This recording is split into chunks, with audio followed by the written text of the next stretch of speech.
ಬಂಧುಗಳೇ, ಬಹುಶಃ ರಾಜ್ಯದ ಇತಿಹಾಸದಲ್ಲಿ ಇಷ್ಟು ಬೃಹತ್ ಮಟ್ಟದಲ್ಲಿ ಪಾದಯಾತ್ರೆ ಯಾರು ಕೂಡ ಅಂದ್ಕೊಂಡಿರಲಿಲ್ಲ. ನಮ್ಮ ಈ ಪಾದಯಾತ್ರೆ ಯಾವುದೋ ಒಂದು ಅಧಿಕಾರದ ದಾಹದಿಂದ ಈ ಪಾದಯಾತ್ರೆಯನ್ನು ಇವತ್ತು ಆಯೋಜನೆ ಮಾಡಿಲ್ಲ. ಇವತ್ತು ನಾಡಿನ ರೈತ ನಾಯಕರಾಗಿರ್ತಕ್ಕಂಥ ಮಾಜಿ ಮುಖ್ಯಮಂತ್ರಿಗಳು ಸನ್ಮಾನ್ಯ BS ಯಡಿಯೂರಪ್ಪನವರು, ಮಾಜಿ ಮುಖ್ಯಮಂತ್ರಿಗಳು, ಕೇಂದ್ರದ ಸಚಿವರು, ಜಾತ್ಯತೀತ ಜನತಾದಳದ ಅಧ್ಯಕ್ಷ ಆಗಿರ್ತಕ್ಕಂಥ HD ಕುಮಾರಸ್ವಾಮಿ ಅವರು, ಮಾಜಿ ಪ್ರಧಾನಮಂತ್ರಿಗಳಾಗಿರ್ತಕ್ಕಂಥ ದೇವೇಗೌಡರ ಒಂದು ಆಶೀರ್ವಾದದಿಂದ ನಾವು ಏನು ಈ ಹೋರಾಟವನ್ನು ಕೈಗೆತ್ತಿಕೊಂಡಿದ್ದೇವೆ. ಇವತ್ತು ಈ ಹೋರಾಟ ಕೈಗೆತ್ತಿಕೊಂಡಿರ್ತಕ್ಕಂಥ ಕಾರಣ ಏನಪ್ಪಾ ಅಂತ ಹೇಳಿದ್ರೆ, ಕರ್ನಾಟಕ ರಾಜ್ಯದಲ್ಲಿರ್ತಕ್ಕಂಥ ಭ್ರಷ್ಟ ಕಾಂಗ್ರೆಸ್ ಸರ್ಕಾರವನ್ನ, ಕರ್ನಾಟಕ ರಾಜ್ಯದಲ್ಲಿರ್ತಕ್ಕಂಥ ಭ್ರಷ್ಟ ಮುಖ್ಯಮಂತ್ರಿ ಸಿದ್ದರಾಮಯ್ಯ ಅವ್ರನ್ನ, ಈ ಸರ್ಕಾರವನ್ನ ಬುಡ ಸಮೇತ ಕಿತ್ತು ಬಿಸಾಕಬೇಕು ಅನ್ನುವ ಒಂದು ಸಂಕಲ್ಪವನ್ನು ತೊಟ್ಟು ಇವತ್ತು ನಮ್ಮ ಪಾದಯಾತ್ರೆಯನ್ನು ಹಮ್ಮಿಕೊಂಡಿದ್ದೇವೆ. ಯಾತಕ್ಕೆ ಅಂತ ನೀವು ಕೇಳಬಹುದು. ಬಂಧುಗಳೇ, ಕರ್ನಾಟಕ ರಾಜ್ಯದಲ್ಲಿ 6.5 ಕೋಟಿ ಜನರಿಗೆ ರಾಜ್ಯದಲ್ಲಿ ಒಂದು ಚುನಾಯಿತ ಸರ್ಕಾರ ಇದೆ ಅಂತೇಳಿ ಯಾರಿಗೂ ಕೂಡ ಅನ್ನಿಸ್ತಾ ಇಲ್ಲ. ಕಾರಣ ಅಂತ ಹೇಳಿದ್ರೆ, ಏನು ಹಿಂದೆ ಕಾಂಗ್ರೆಸ್ ಅವರು ಸರ್ಕಾರ ರಾಜ್ಯದಲ್ಲಿ ಅಧಿಕಾರಕ್ಕೆ ಬರಬೇಕು ಅಂತ ಹೇಳಿ ಅನೇಕ ಭರವಸೆಗಳನ್ನು ಕೊಟ್ಟು ಬಂದಿದ್ದಾರೆ. ಕಳೆದ 16 ತಿಂಗಳಲ್ಲಿ ರಾಜ್ಯದಲ್ಲಿ ಯಾವ ದುಷ್ಟತೆಗೆ ಬಂದ್ಬಿಟ್ಟಿದೆ ಅಂತ ಹೇಳಿದ್ರೆ, ಒಂದು ಕಡೆ ಬೆಲೆ ಏರಿಕೆ, ವಿದ್ಯುತ್ ದರವನ್ನ ಜಾಸ್ತಿ ಮಾಡಿದ್ರು, ಹಾಲಿನ ದರವನ್ನ ಜಾಸ್ತಿ ಮಾಡಿದ್ರು. ಆದ್ರೆ ಹಾಲಿನ ದರ ಜಾಸ್ತಿ ಆದ್ರೆ ನಮ್ಮ ನಾಡಿಗೆ ತುತ್ತು ಅನ್ನವನ್ನು ಕೊಡ್ತಕ್ಕಂಥ ರೈತರಿಗೆ, ಬಡವರಿಗೆ ಅನುಕೂಲ ಆಗಲಿಲ್ಲ. ಯಡಿಯೂರಪ್ಪನವರು ಬಿಜೆಪಿ ಸರ್ಕಾರ ಇದ್ದಾಗ ಏನು ಹಾಲು ಉತ್ಪಾದಕರೇನಿದ್ದಾರೆ ಅವರಿಗೆ ಪ್ರೋತ್ಸಾಹಧನವನ್ನು ಕೊಡಬೇಕು ಅಂತೇಳಿ 3 ರೂಪಾಯಿ ಘೋಷಣೆ ಮಾಡಿದ್ರು. ತದನಂತರ 5 ರೂಪಾಯಿ ಆಯ್ತು. ಏನು ಬಡವರ ಬಗ್ಗೆ, ರೈತರ ಬಗ್ಗೆ ಮೊಸಳೆ ಕಣ್ಣೀರಾಗ್ತಕ್ಕಂಥ ಸಿದ್ದರಾಮಯ್ಯನವರು ಕಳೆದ 15 ತಿಂಗಳಲ್ಲಿ ಹಾಲಿಗೆ ಪ್ರೋತ್ಸಾಹಧನವನ್ನು ಕೊಡಬೇಕಾಗಿರ್ತಕ್ಕಂಥ 1200 ಕೋಟಿ ರೂಪಾಯಿನ ಹಾಗೆ ಉಳಿಸ್ಕೊಂಡು ಬಂದಿರತಕ್ಕಂಥದ್ದು ನಿಮಗೆ ಗೊತ್ತಿದೆ. ಇವತ್ತು ಸಬ್ ರಿಜಿಸ್ಟರ್ ಆಫೀಸ್ ನೋಂದಣಿ ಇದು ಜಾಸ್ತಿ ಆಗಿರ್ತಕ್ಕಂಥದ್ದು. ಇವತ್ತು ನಿಮಿಷ ತಡೆಯೋಣ. ಇವತ್ತು ಅಕ್ಕಿ ಬೆಳೆ ಎಲ್ಲ ದರ ಜಾಸ್ತಿ ಆಗಿರ್ತಕ್ಕಂಥದ್ದು. ಈ ಅಯೋಗ್ಯ ಕಾಂಗ್ರೆಸ್ ಸರ್ಕಾರ ಬಂದ್ಮೇಲೆ, ಜನ ವಿರೋಧಿ, ರೈತ ವಿರೋಧಿ ಕಾಂಗ್ರೆಸ್ ಸರ್ಕಾರ ಬಂದ್ಮೇಲೆ ಕಳೆದ 15 ತಿಂಗಳಲ್ಲಿ 1,95,000 ಕೋಟಿ ಸಾಲವನ್ನ ಸಿದ್ದರಾಮಯ್ಯ ನೇತೃತ್ವದ ಕಾಂಗ್ರೆಸ್ ಸರ್ಕಾರ ಮಾಡಿರ್ತಕ್ಕಂಥದ್ದು. 1,95,000 ಕೋಟಿ ಸಾಲವನ್ನ ಕಳೆದ 16 ತಿಂಗಳಲ್ಲಿ ಇವತ್ತು ಕಾಂಗ್ರೆಸ್ ಸರ್ಕಾರ ಮಾಡಿರ್ತಕ್ಕಂಥದ್ದು.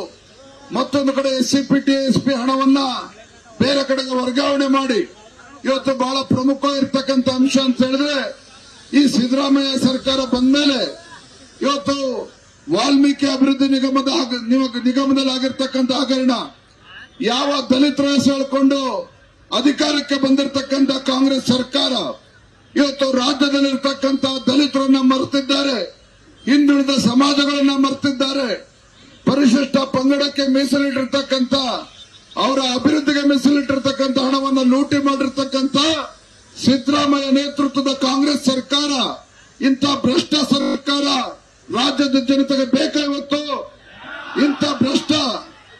ಇಂಥ ಭ್ರಷ್ಟ ಮುಖ್ಯಮಂತ್ರಿಗಳು ನಮ್ಮ ರಾಜ್ಯಕ್ಕೆ ಒಳ್ಳೇದು ಮಾಡೋದಕ್ಕೆ ಸಾಧ್ಯ ಇದೆಯಾ? ಇಂಥ ಭ್ರಷ್ಟ ಮುಖ್ಯಮಂತ್ರಿಗಳಿಂದ, ಕಾಂಗ್ರೆಸ್ ಸರ್ಕಾರದಿಂದ ರಾಜ್ಯಕ್ಕೂ ಕೂಡ ಒಳ್ಳೇದಾಗೋದಿಲ್ಲ, ರಾಜ್ಯದಲ್ಲಿರ್ತಕ್ಕಂಥ ರೈತರು ಕೂಡ ಒಳ್ಳೇದಾಗಲ್ಲ. ಈ ನಾಡಿನಲ್ಲಿರ್ತಕ್ಕಂಥ ಪರಿಶಿಷ್ಟ ಜಾತಿ, ಪರಿಶಿಷ್ಟ ಪಂಗಡಗಳಿಗೆ ದ್ರೋಹ ಬಗೆದಿರ್ತಕ್ಕಂಥ ಸಿದ್ದರಾಮಯ್ಯ ನೇತೃತ್ವದ ಕಾಂಗ್ರೆಸ್ ಸರ್ಕಾರ.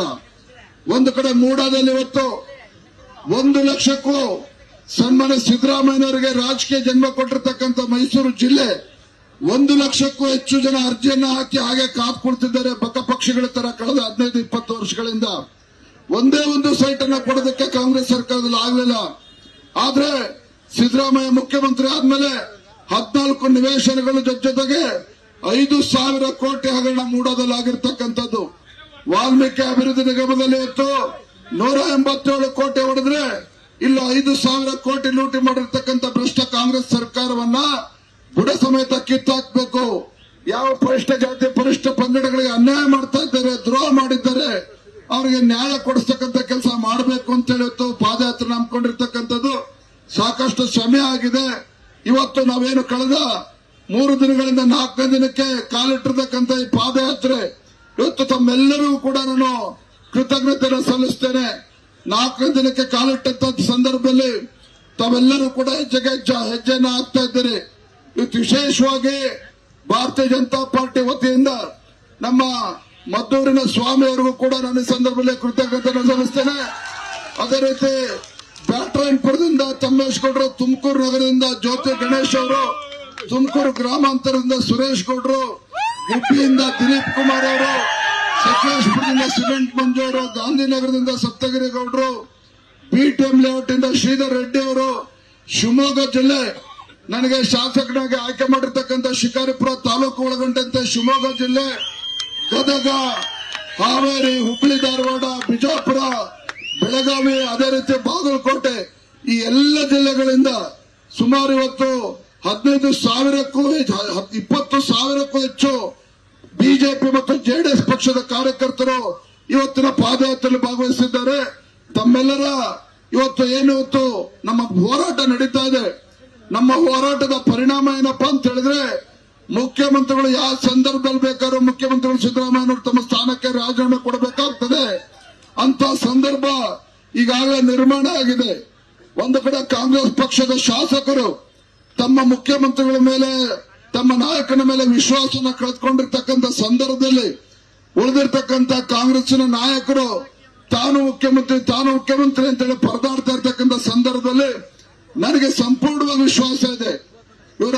ಇವತ್ತೇನು ಅಧಿಕಾರದ ದರ್ಪದಿಂದ ಮೆರಿತಾ ಇದ್ರು ಸಹ ಈ ನಾಡಿನಲ್ಲಿರ್ತಕ್ಕಂಥ 6.5 ಕೋಟಿ ಕನ್ನಡಿಗರ ಧ್ವನಿಗೆ ಅವರು ಬಗ್ಲೇಬೇಕಾಗ್ತದೆ. ಇಂಥ ಭ್ರಷ್ಟ ಕಾಂಗ್ರೆಸ್ ಸರ್ಕಾರ ರಾಜ್ಯದಿಂದ ತೊಲಗಲೇಬೇಕಾಗ್ತದೆ.